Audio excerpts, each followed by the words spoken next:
அனைவருக்கும் வணக்கம். அவசரமாக ஒரு ஊடக சந்திப்புண்டை ஏற்பாடு செய்ய வேண்டிய தேவை ஏற்பட்டிருக்கின்றது. குறிப்பாக எதிர்வரும் 18ஆம் தேதி 8ஆம் மாதம் 18ஆம் தேதி வடக்கு கிழக்கு பூரான ஒரு ஹர்த்தால் நடைமுறைப்படுத்துவதற்கான அழைப்புதல் இலங்கை தமிழரசு கட்சியினால் விடுக்கப்பட்டது. இந்த ஹர்த்தால் போராட்டத்துக்கு பல கட்சிகளுடைய ஆதரவு, அந்த கட்சிகள் கொள்கையின் அடிப்படையிலே சில கட்சிகள் ஆதரவு வழங்கியிருக்கிறார்கள். குறிப்பாக இலங்கை தொழிலாளர் காங்கிரஸ், அதே போல தமிழ் முற்போக்கு கூட்டணியை சேர்ந்த அண்ணன் மனோ கணேசன் அவர்கள், சகோதரர் ஜீவன் தொண்டமான் அவர்கள், அதே போல வடக்கு கிழக்கு மாகாணங்களை பிரதிநிதித்துவப்படுத்தும் ஸ்ரீலங்கா முஸ்லீம் காங்கிரஸ், இன்னும் பல வடக்கு கிழக்கை பிரதிநிதித்துவப்படுத்தும் கட்சிகள் இன்று மாலையிலே தங்களுடைய ஆதரவை அறிவிக்கிறதுக்கு எதிர்பார்த்து கொண்டிருக்கிறார்கள். இவ்வாறான ஒரு நிலையிலே இது ஒரு அரசுக்கு எதிரான ஒரு பாரிய போராட்டமாக, அரசுக்கு எதிரான ஒரு பாரிய சவாலாக இந்த போராட்டம் அமைந்திருக்கின்றது. ஏனென்று சொன்னால், ஜனாதிபதி அவர்கள் தெரிவு செய்யப்பட்டு ஒரு வருட காலப்பகுதிக்குள்ளே, அதே நேரத்தில் பாராளுமன்ற தேர்தல் நடைபெற்று ஒரு 6-7 மாதத்துக்குள்ளே இவ்வாறான ஒரு பாரிய அழுத்தம் ஒன்றை அரசாங்கத்துக்கு தமிழ் மக்களிலே இருந்து, வடக்கு கிழக்கிலே தமிழ் பேசும் மக்கள் மத்தியிலே இருந்து வருவது அரசுக்கு ஒரு ஆபத்தான ஒரு நிலை ஒன்றை உருவாக்கியிருக்கிறதாக அரசு உணர்ந்திருக்கின்றது. குறிப்பாக சொல்ல போனால், இந்த எதிர்வரும் ஐநா மனித உரிமை பேரவையை முன்னிட்டு ஐநா மனித உரிமை பேரவையிலே அமர்வுகள் நடைபெற முன்பாக வடக்கு கிழக்கு மாகாணங்களிலே தமிழ் பேசும் மக்கள் தொடர்ச்சியாக வலியுறுத்தி கொண்டு வரும் தங்களுடைய நியாயமான கோரிக்கைகளை பற்றி இப்பொழுதும் கரிசனையுடன் இருக்கிறார்கள் என்ற செய்தியை சர்வதேச சமூகத்துக்கு சென்று அடையும் என்று அரசாங்கம் அச்சம் அடைந்திருக்கிறதாக நாங்கள் அறியக்கூடியதாக இருக்கின்றது. குறிப்பாக கடந்த பாராளுமன்ற தேர்தலிலே வந்த முடிவுகளை வைத்துக்கொண்டு உலக நாடுகளுக்கும், அதே நேரத்திலே சிவில் வெளிநாட்டிலே இலங்கை மீது கரிசனை கொண்டிருக்கிற ஏனைய திணைக்களங்கள், ஐநா மனித உரிமை பேரவையாக இருக்கட்டும், இப்படியான இடங்களுக்கு அரசு சொல்லி வந்த செய்தி, கடந்த பாராளுமன்ற தேர்தலுக்கு பிறகு வடக்கு கிழக்கு மாகாணங்களிலே தமிழ் பேசும் மக்கள் தற்பொழுது எந்த காலப்பகுதியில் இல்லாதவாறு தென்னிலங்கையை சேர்ந்த ஒரு பேரினவாத சிங்கள அரச கட்சியை ஆதரித்து இந்த நாட்டிலே தமிழ் மக்களுக்கு அரசியல் ரீதியான எந்த பிரச்சனையும் இல்லை, தமிழ் மக்களுடைய பிரச்சனைகளும் சிங்கள மக்களைப் போல வேலைவாய்ப்பு, வீதி அபிவிருத்தி, போக்குவரத்து மாத்திரம்தான், தமிழ் மக்களுக்கு விசேடமான எந்த கோரிக்கைகளும் இல்லை என்று தாங்கள் சொல்லி வந்த செய்தியை இந்த ஹர்த்தாலின் ஊடாக மீண்டும் ஒரு முறை, உள்ளூராட்சி மன்ற தேர்தலிலே ஒரு மக்கள் ஒரு ஆணையை வழங்கி அதை முறியடித்திருந்தார்கள். இந்த ஹர்த்தால் போராட்டத்தினூடாக மீண்டும் ஒரு முறை இந்த செய்தி மீண்டும் சொல்லப்படும் என்ற அச்சத்தின் காரணத்தினால் அரசாங்கத்துடைய சில நடவடிக்கைகள் பற்றி சொல்வதற்காகத்தான் இந்த ஊடக சந்திப்பை நடத்தியிருக்கிறேன். குறிப்பாக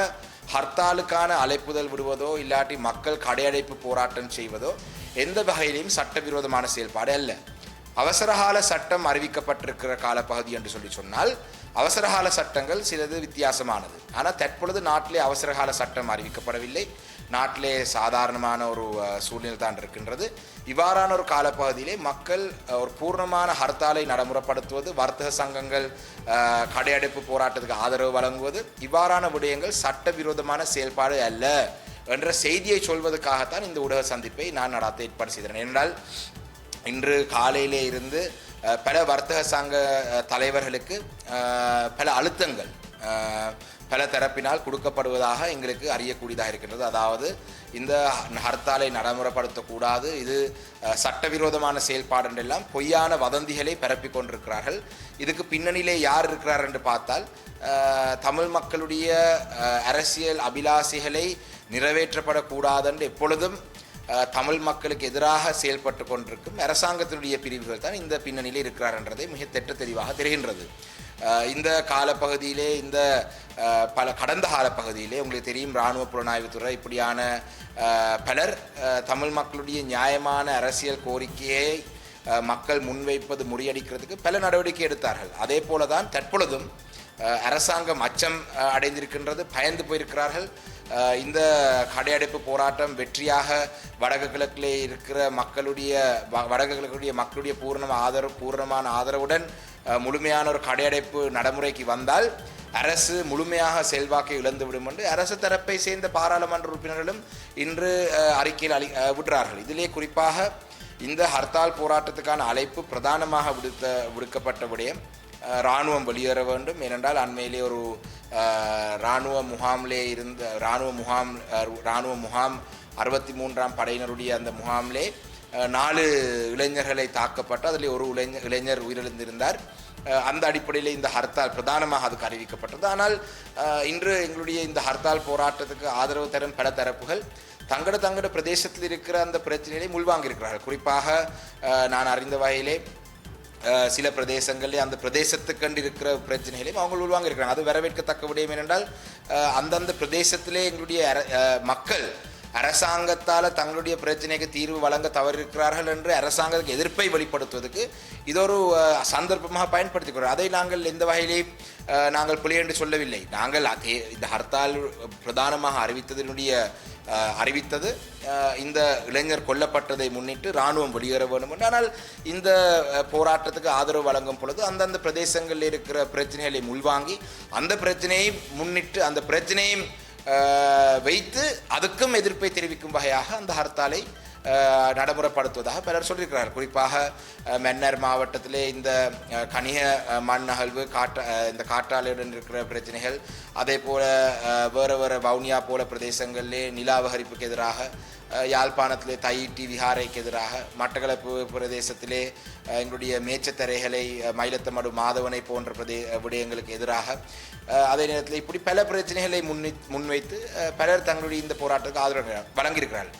இவ்வாறான ஒரு சூழலிலே இந்த போராட்டமானது மிகவும் ஒரு வெற்றியாக நடைபெறும் என்ற அச்சத்திலே அரசாங்கம் இன்று குழப்பங்களை ஏற்படுத்துகிறார்கள். அந்த வகையிலே எங்களுடைய வடக்கு கிழக்கிலே இருக்கிற மக்கள், தமிழ் பேசும் மக்கள் மிக அவதானமாக இந்த பொய்களை, அதாவது இந்த சட்டவிரோதமான செயல் என்றதை சொல்வதை நீங்கள் நம்ப வேண்டிய அவசியமில்லை. அவசரகால சட்டம் தற்பொழுது நாட்டிலே நடைமுறையிலே இல்லை. அதே போல தான் நாங்களும் எங்களுடைய ஹர்த்தால் அழைப்பின் பொழுது அவசர தேவைகள், அவசரமான விடயங்களுக்கு நாங்கள் எந்த வகையிலையும் தடை இல்லை, அவசரமான அத்தியாவசிய சேவைகளுக்கு நாங்கள் தடை இல்லை என்பதை நாங்கள் அறிவித்திருக்கிறோம். அந்த வகையிலே இந்த போராட்டத்தை எதிர்வரும் 18ஆம் தேதி வடக்கு கிழக்கு பிரதேசத்திலே தமிழ் பேசும் மக்கள் பூர்ணமான ஒரு வெற்றியாக நாங்கள் இதை நடைமுறைப்படுத்த வேண்டும் என்ற அந்த செய்தியை சொல்வதற்காகத்தான் இந்த ஊடக சந்திப்பை நடத்தியது. அதே போல தான் இன்று உங்களுக்கு தெரியும், ஒரு சிலர் திடீரென ஒரு வருடத்துக்கு ஒரு முறை வந்து, இல்லாட்டி 2 வருடத்துக்கு ஒரு முறை வந்து ஒரு அறிக்கை விடுறார்கள் என்று சொன்னால் அவர்களுக்கு யாரோ இந்த ஹர்த்தாலுக்கு எதிராக அறிக்கை விட சொல்லி அவர்களுக்கு சொல்லப்பட்டிருக்கும். அப்படி இல்லாமல் பொதுவாக மக்களுடைய போராட்டங்களுக்கோ இல்லாட்டி மக்கள் நலன் சார்ந்த விடயங்களுக்கோ ஒரு நாளுமே பேசாதவர்கள் இந்த ஹர்த்தாலுக்கு எதிராக சிலர் அறிக்கை விடுறார்கள் என்று சொன்னால் அதனுடைய பின்னணி என்னன்றதை மக்களும் புரிந்து கொள்ள வேண்டும். அதே போல தான் சில பிரதேசங்களிலே வர்த்தக சங்கங்களுக்கு இடையிலே இருக்கிற சில விடயங்களை முன்னிட்டு இன்னும் பேச்சுவார்த்தை நடந்து கொண்டிருக்கு. இந்த 2 வர்த்தக சங்கங்களும் இணைந்து மிக விரைவாக அந்த பிரதேசங்களிலே இருக்கிற கடையடைப்பு போராட்டத்துக்கான ஆதரவை இன்று இல்லாட்டி நாளைய தினத்துடன் அறிவிப்பார் என்று நாங்கள் எதிர்பார்க்கிறோம். அந்த வகையிலே விசேடமாக மட்டக்களப்பு மாவட்டத்தில் இருக்கிற மக்கள், குறிப்பாக என்னுடைய மாவட்டம், நாங்கள் தொடர்ச்சியாக அரசாங்கத்துக்கு ஜனாதிபதி தேர்தல், பாராளுமன்ற தேர்தல், அதேபோல் உள்ளாட்சி மன்ற தேர்தலில் நாங்கள் முழுமையான எதிர்ப்பை வெளிக்காட்டியிருக்கிறோம். அதே போல தான் இந்த ஹர்த்தால் போராட்டத்தினூடாகவும் மட்டக்களப்பு மாவட்டத்தில் இருக்கிற மக்கள் விசேடமாக என்னுடைய மாவட்டத்தின் என்றதின் அடிப்படையில் எனக்கு கூடிய கரிசனை மட்டக்களப்பில் இந்த ஹர்த்தாலுடைய வெற்றியாக முடிக்கிறதிலே இருக்கின்றது. அந்த வகையிலே மட்டக்களப்பு மாவட்டத்தில் இருக்கிற மக்கள் மிகவும் முக்கியமாக இந்த ஹர்த்தால் போராட்டத்துக்கான பூர்ணமான ஆதரவை வழங்குவார்கள் என்று நான் எதிர்பார்க்கின்றேன். நன்றி.